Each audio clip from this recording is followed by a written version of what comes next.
"Hey, old man, you can't swim here." That voice cracked the quiet afternoon like a slap. I opened my eyes, sunlight bouncing off the pool water, and saw him standing there. A teenager, chubby build, pale skin that hadn't seen work or worry, hair slicked with too much gel. A baseball bat rested on his shoulder like a weapon he didn't know how to use.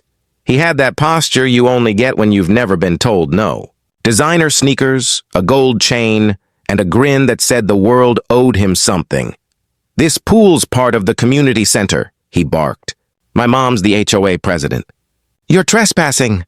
I let the water drift around me for a moment before answering. "You mean this pool?" I said, pointing to the deck, the grill, the fence all sitting on my own property line. "Yeah," he said, gripping the baseball bat tighter. "We don't let strangers hang out here." Stranger. The word rolled out like an insult. I'd lived here 6 months, long enough to know everyone's lawn height, but not long enough, apparently, to be considered human. I stood up slowly, water dripping from my arms. "Then maybe your mom should come over," I said quietly. "She can explain it herself," he sneered, tapping the bat against the concrete. "Oh, she will?" He turned and walked off, swinging that bat like he was already winning. If he thought that baseball bat made him powerful, he was about to learn what real authority looks like. When I first moved to Maplewood Greens, it looked like something out of a magazine. Neatly trimmed lawns, driveways lined with blooming flowers, and the soft hum of sprinklers in the morning. People waved when you drove by, smiled when they passed. It was the kind of place that promised peace, or at least pretended to. 3 days after I moved in, the doorbell rang. Standing there was a woman in her late 40s, sharp posture, polished smile, the kind of smile that said she'd already judged you before you opened the door. She carried a basket of muffins, as if delivering kindness, but her eyes told a different story. "I'm Karen Mitchell," she said, voice sugary smooth. "President of the HOA, we like to keep things organized here." I thanked her, but before I could step back, she handed me a thick packet, a printed rule book so heavy it could have doubled as a weapon. "This will help you fit in," she added, glancing over my shoulder at the half-unpacked boxes in my living room. Her gaze moved to my truck parked out front, then to the small dent in my mailbox. "We do like things neat," she said. It wasn't a suggestion. It was a warning wrapped in hospitality. I smiled politely. The way you do when you've seen people like her before. People who believe control is the same as care. She adjusted her red blazer, that same bold color I'd remember later, and said softly, "Welcome to the neighborhood. Mr. Grant, I hope you'll follow the rules." I watched her walk away, clipboard in hand, muffins untouched. I thought she was just particular. I didn't know she ruled this place like a queen with a crown made of rules. It didn't take long to see how things really worked in Maplewood Greens. Every street looked the same, every house wore the same smile. But behind those perfect lawns lived people walking on eggshells. One morning, I found old Mrs. Parsons on her knees painting her fence white. Again. Her hands shook as she brushed over the same patch for the 3rd time. "Karen said the color was off by 2 shades, she whispered, her voice trembling. "I don't want another fine." Later that week, the Baileys, a young couple with a newborn, got a warning for hanging laundry outside. "Against the community aesthetic," the letter said. Everyone was polite here, just afraid. Conversations stopped whenever Karen's red SUV turned the corner. Windows rolled up, smiles disappeared. Silence spread like fog. She'd drive slowly, eyes scanning, clipboard always in the passenger seat. And sitting beside her, chewing gum and scrolling his phone, was Ryan, her son, the same kid with the baseball bat. He was fair, heavy-set, and smug, the kind of kid who thought his mother's title made him untouchable. One afternoon, I caught him cutting through my yard again. Earbuds in, soda can in hand. He looked at me, smirked, and tossed the empty can onto my grass. "Relax, man. It's just trash," he said, voice dripping with that fake confidence that only comes from being protected. I didn't say a word. I just watched him walk off, his laugh echoing down the sidewalk. That's when it hit me. This wasn't a neighborhood. It was a stage, and Karen was the director, Everyone else was just following her script, but I was never good at batting to someone else's script. It was close to midnight when peace finally snapped. The sound hit first, a deep, pounding bass that made my windows rattle and my walls hum. For a second, I thought it was thunder. Then I heard the laughter. I walked to the window. Across the street, a dark blue coupe sat parked half on the curb, its doors open, speakers blasting as if the world owed it attention. The headlights flickered in rhythm with the beat. A small crowd of teens danced on the driveway, drinks in hand, shadows twisting under the streetlight. At the center of it all was Ryan. He'd grown bolder since the pool incident, fair skin glinting in the light, face flushed, holding that same baseball bat like it was part of his identity. He wasn't playing hockey. He was waving it around, pretending to be some kind of enforcer. I stepped outside. The night air was thick with noise and arrogance. "Turn it down," I said calmly. Ryan looked up, squinting at me through the flashing lights. "You again?" He shouted over the music. "Didn't learn last time? My mom runs this place!" He raised the baseball bat, resting it against his shoulder like he wanted to make a point. "Yeah," I said evenly. "She runs the rules. Doesn't mean she owns me." His smirk faltered for half a second. The neighbor's blinds flicked open, then shut again. Everyone was watching, but from behind the safety of their curtains. Ryan turned the music even louder, daring me to react. I didn't. I just lifted my phone and hit the record button. No shouting, no threat. Just quite proof. He froze, a flicker of panic behind his cocky grin. That night I stopped being the quiet neighbor. I started becoming the problem Karen couldn't control. The next morning, something bright caught my eye. A yellow envelope was taped to my front door, bold letters printed across the top. Violation notice. The paper was thick, official-looking, and already carried the faint scent of control. Apparently, I'd been fined $200 for creating a disturbance and inappropriate behavior near community property. Community property? They meant my pool. I laughed quietly and bitterly, then noticed the neighbors' blinds move again. They weren't just curious. They were scared to be seen looking too long. An hour later, Karen showed up. Perfectly pressed red blazer, clipboard tucked under her arm, smile sharp enough to cut glass. "Oh, Mr. Grant," she said in that honey-coated voice. "So sorry about the notice. I'm sure this is all just a misunderstanding. Is it?" I asked. She tilted her head, pretending to think. "Rules are rules, you know. I have to enforce them equally." "Equally," I said. "You mean like the noise ordinance Ryan broke last night?" For the first time, her smile cracked. Just slightly. "Oh," she said quickly, "teenagers will be teenagers." I'm sure you understand. Behind her, I could see Ryan standing near the SUV chewing gum, twirling that same baseball bat like he was waiting for round two. His smirk said he thought this was funny. Karen's tone softened again. "Now, if this becomes a pattern, we might have to escalate it with the board." "I'd hate for that to happen." I smiled, calm and steady. "You do what you need to do." Her confidence flickered. Not because of my words, but because of how sure I sounded saying them. As they walked back to their car, Ryan laughed out loud, the sound fading with the roar of their engine. I looked down at the notice one more time, then placed it neatly on my desk. Paper trails always tell stories, and I just received my first chapter. Karen thought she'd scared me into silence. What she didn't know was, I'd just started collecting receipts.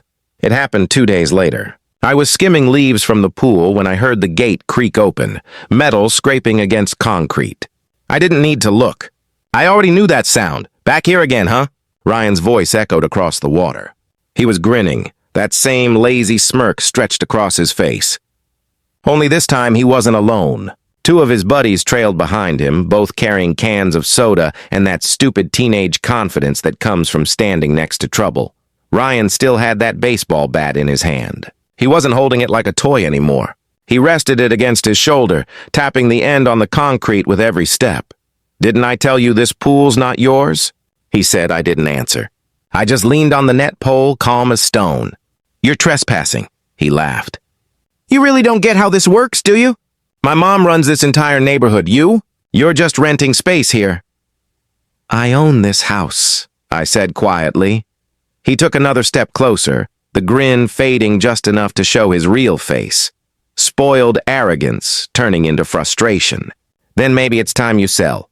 Behind him, one of the other boys chuckled. The sound barely lasted a second before I stepped forward. The air shifted. You boys should go home, I said. This isn't the kind of fight you're ready for. Ryan twirled the bat in his hand, like he was thinking about it, then pointed it toward me. You think you can scare me? I smiled. Not yet. Before he could respond, Karen's voice rang out from the other side of the fence. Ryan, he froze. She stepped into view. Red blazer, perfect hair, fury burning through her smile. Mom, he said, lowering the bat. He started. Enough, she snapped, her eyes slicing toward me. You're breaking the rules again, Mr. Grant. Filming my family. Harassing my son. I didn't say a word. I just held up my phone, screen glowing. Then, maybe, I said calmly, you should see the playback. Her face drained of color. For the first time since I'd met her, Karen didn't have a single word to say. Karen walked away thinking she could spin the story. She had no idea she was already starring in mine. That night, the street was quieter than usual. No music, no laughter, just the faint buzz of porch lights and the sound of sprinklers ticking in the distance. You could feel it. Something had shifted.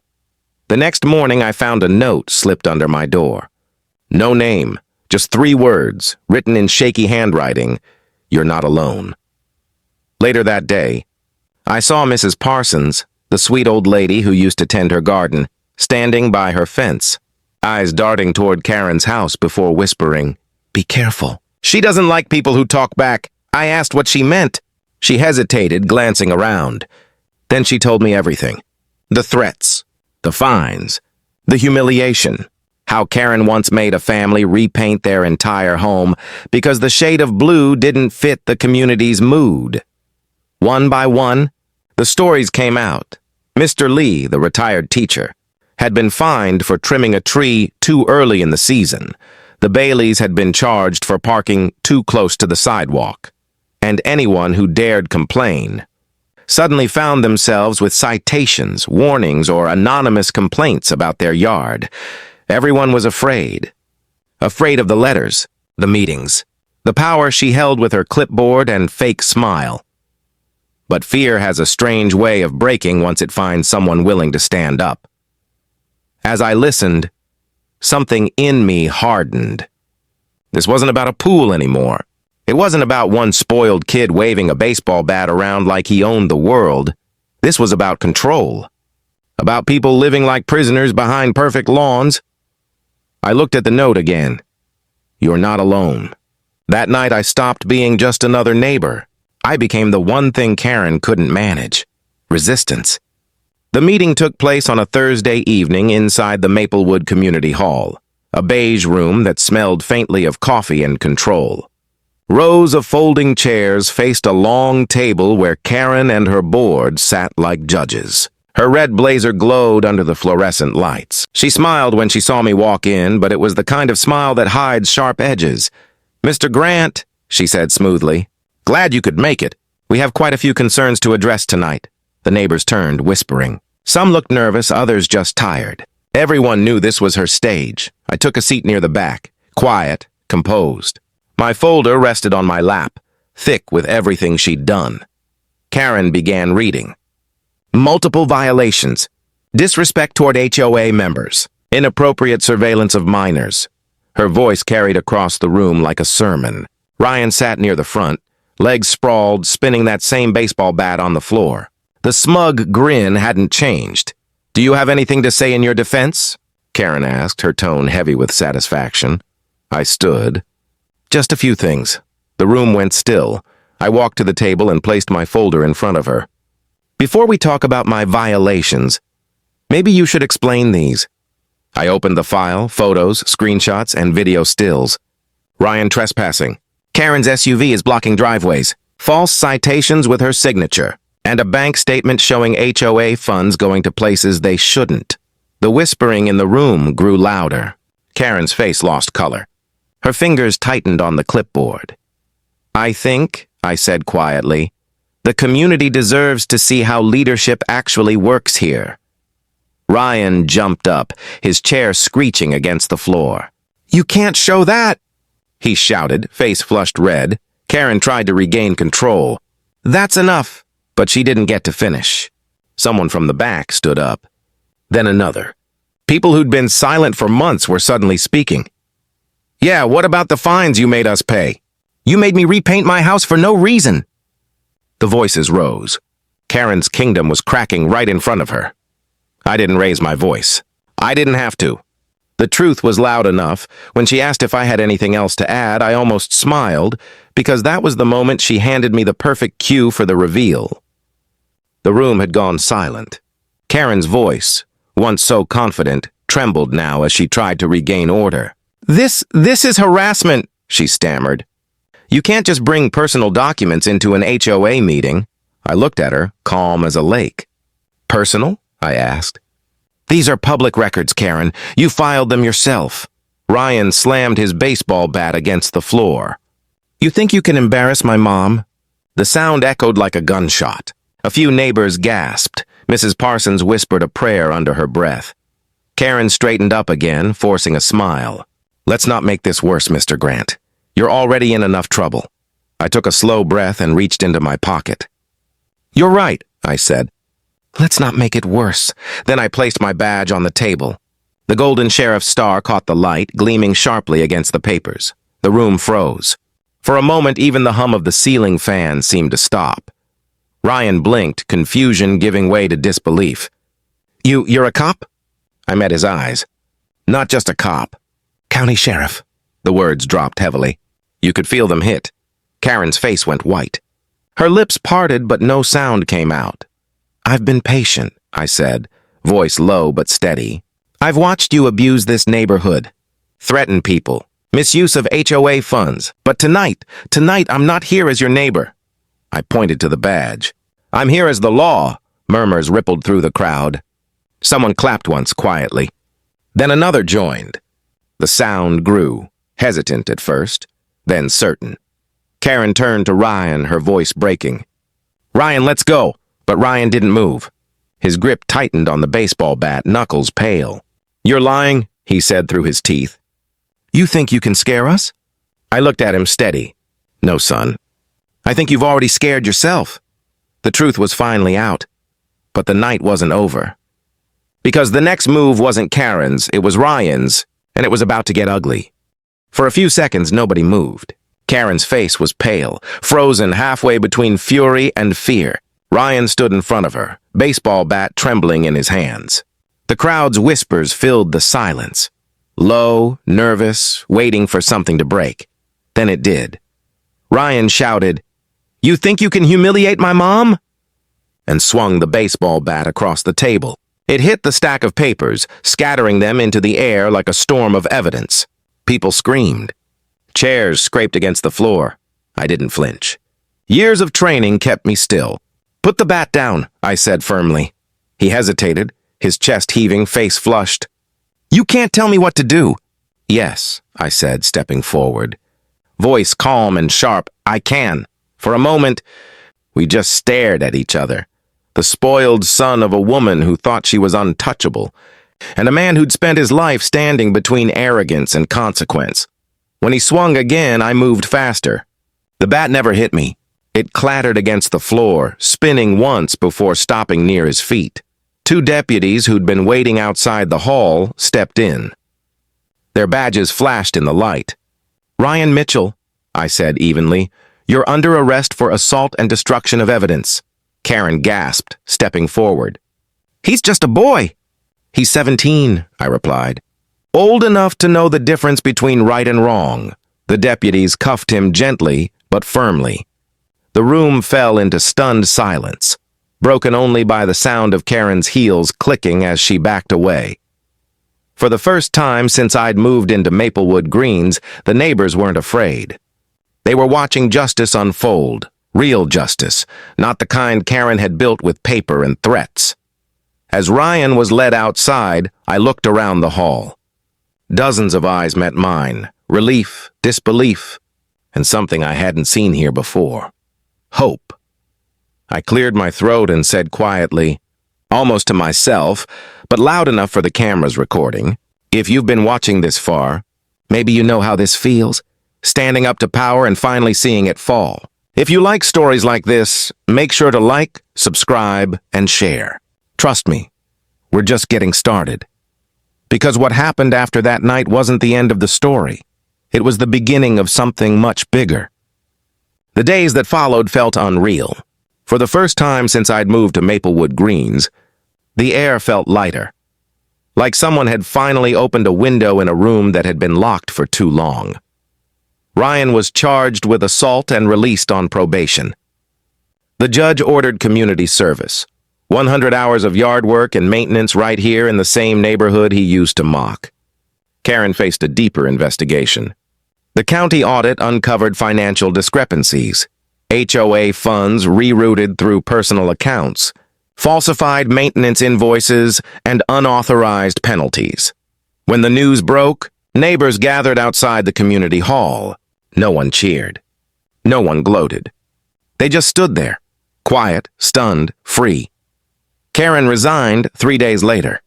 No speeches, no apologies, just a single email, effective immediately. Her red SUV disappeared from the neighborhood the next morning. Slowly, things began to change. Mrs. Parsons put her garden gnomes back in place. The Baileys painted their house whatever color they wanted. People started waving again, talking again, living again. One afternoon, I walked past the park and saw Ryan trimming hedges, sweat rolling down his face. He didn't see me at first. When he did, he froze. Then, to my surprise, he nodded. Just a small nod. No words, no excuses, but maybe the beginning of one. That was enough. Sometimes redemption doesn't come from words.